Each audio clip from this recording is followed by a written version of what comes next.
வணக்கம் ஃப்ரெண்ட்ஸ், நம்ம இந்த வீடியோவில் டச் வுட் அடித்த ஒரு வாஸ்காலுக்கு டச் வுட்டே தான் அப்ளை பண்ண போகிறோம். வேறு எதுவுமே பண்ண முடியாது. நம்ம சாதாரண பாலிஷ் பண்ணுறோம் அப்படின்னா தேய்ச்சி ரீபாலிஷ் பண்ணால் அது மறுபடியும் புதுசு மாதிரி ஆயிரும். ஆனால் டச் வுட்டை பொறுத்த வரைக்கும் அது வெளுத்து போச்சுன்னா மறுபடியும் தேய்ச்சி அது மாதிரி டச் வுட் தான் அப்ளை பண்ணணும். அப்படி அப்ளை பண்ணாக்கா அது புதுசு மாதிரி வராது. அது புதுசு மாதிரி வர்றதுக்கான ஒரு டிப்ஸ் தான் இந்த வீடியோ. டச் வுட் அடித்த டோரு வாஸ்கோல இருந்தாலும் சரி, எதுவாக இருந்தாலும் ஃபஸ்ட்டு அந்த ரஃப்னஸ்ஸு அழுக்கு அதெல்லாம் க்ளீனாக தேய்ச்சி எடுத்துடணும். எடுத்ததுக்கப்புறம் க்ளீனாக தூசு தட்டிக்கணும். தேய்க்கிறது நைஸ் பேப்பர் தான் தேய்க்கணும். 180 220 பெஸ்ட்டாக இருக்கும், சூப்பராக இருக்கும். ஃபுல்லாக தேய்ச்சி முடிச்சிட்டோம். தேய்ச்சி முடிச்சதுக்கப்புறம் நம்ம ஸ்டைனர் மிக்ஸ் பண்ண போகிறோம். ஏன்னா வெளுத்து போய் பார்த்தீங்களா, வேங்க மரம் இது. வேங்க மரத்துக்கு தான் ரீபாலிஷ் பண்ணுறோம். வெளுத்து போன அந்த டோருக்கு ஸ்டைனர் மிக்ஸ் பண்ணணும். Steiner red brown, walnut, tea கூட்டு, இது 3 ஸ்டைனர் மிக்ஸ் பண்ண போகிறோம். வால்நட் ஸ்டைனர் 50 ml எடுத்துக்கலாம், அதாவது 50 ml எடுத்துக்கலாம். அதிகமாகவும் கலக்கக்கூடாது, அதிகமாக கலந்திங்கன்னா டார்க் ஆயிரும். ரெட் ப்ரௌன் ஸ்டைனர் ஒரு 25 ml கலந்துக்கலாம், அதாவது 25 ml கலந்துக்கலாம். அதிகமாக கலந்தீங்க அப்படின்னா ரொம்ப ரெட்டாக படக்கு மாதிரி தெரியும். அது மாதிரி டீ கூட் ஸ்டைனர் ஒரு 50 ml சேர்த்துக்கலாம். இது எல்லாமே ஒரு டோருக்கு ஃபுல்லாக ஒரு கதவு ஒரு வாஸ்கலுக்கு தான்.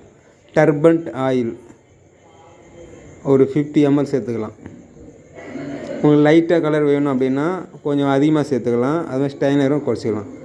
இது 3த்தையும் நல்லா மிக்ஸ் பண்ணி வெறும் ப்ரஷ்ஷில் ஆற்றி விடணும். அதாவது கலந்து ரொம்ப தோம்ப ஆற்றக்கூடாது.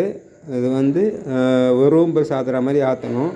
ரொம்ப தோம்ப அடிச்சிங்க அப்படின்னா அது கலர் ஊசின்னு வரும். அதாவது டச் வுட் ஊசின்னு வர மாதிரி இருக்கும். முதல்ல அடித்தவங்க சரியாக அடிக்கலைன்னா. இப்போ பார்த்தீங்கன்னா அந்த வெளுத்து போனதெல்லாம் தெரியும், அடிக்கிறப்ப தெரியும். கொஞ்சம் ஃப்ரெஷ்ஷாக வர மாதிரி இருக்கும், புதுசு மாதிரி. உங்களுக்கு அந்த ரெட்டு ஃபேடு வேணாம், கொஞ்சம் வால்நட் கலராக இருந்தால் போதும் அப்படின்னா ரெட் ப்ரௌன் கம்மி பண்ணிக்கலாம். இது மாதிரி ஃபுல்லாகவே அப்ளை பண்ணணும். ஒரே முறை அப்ளை பண்ணவே போதும். கலர் டார்க்காக இருக்குது எங்கன்னா அப்படின்னா இன்னொரு கோட் அப்ளை பண்ணலாம். அதுமாதிரி லைட்டாக இருக்குதுனாலும் கொஞ்சம் இன்னொரு முறை அப்ளை பண்ணிக்கலாம். இது மாதிரி ஃபுல்லாகவே அப்ளை பண்ணிட்டோம் அப்படின்னா கொஞ்சம் ஃப்ரெஷ்ஷாக தெரியும். அந்த அழுக்கெல்லாம் மறைஞ்சி டச் வுட்லாம் வெளுத்து போகும். அந்த வெளுத்து போனதெல்லாம் மறைஞ்சி கொஞ்சம் ஃப்ரெஷ்ஷாக வர மாதிரி இருக்கும். அது மாதிரி மட்டத்துக்கெல்லாம் துணியில் தான் அப்ளை பண்ணணும். காட்டன் துணி எடுத்து நம்ம மிக்ஸ் பண்ண ஸ்டைனர் டர்பனில் மிக்ஸ் பண்ண பார்த்தீங்களா, அந்த ஸ்டைனர் எடுத்து மட்டத்தெல்லாம் கரெக்டாக போடணும். சரியாக துடைக்கக்கூடாது. கரெக்டாக ஒரு லெவலாக நீட்டாக துடைக்கணும்.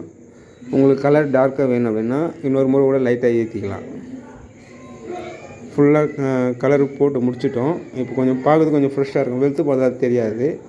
இதுக்கு மேலே தான் நம்ம டச் வுட்டே அப்ளை பண்ண போகிறோம். டச் வுட் ஸ்ப்ரே தான் பண்ண போகிறேன் நான்.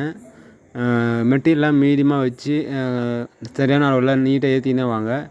அதிகமாக ஒரு இடத்துல ஏற்றுறீங்க அப்படின்னா சரியாக ஒழுகி வரும். அதுமாரி வராத பார்த்துக்கிறது நல்லது. ப்ரஷ்ஷில் அப்ளை பண்ணலாம், ஆனால் ஒன்றும் மெட்டீரியல் அது கொஞ்சம் அதிகமாக ஏற்ற முடியாது. ஸ்ப்ரே பண்ணுறப்போ கொஞ்சம் போல்டாக கொஞ்சம் ஆர்வம் கொஞ்சம் ஏற்றலாம். ப்ரஷ்ஷில் அதுமாரி வராது. இது இந்த ஒர்க்கு ஓல்டு டச் வுட்லாம் வச்சுருப்பீங்க, பழைய டச் வுட்லாம் வச்சுருப்பீங்க. அந்தமாரி டச் வுட் அடித்து ஒர்க்குக்கு மட்டும்தான் இந்த ஒர்க்கு.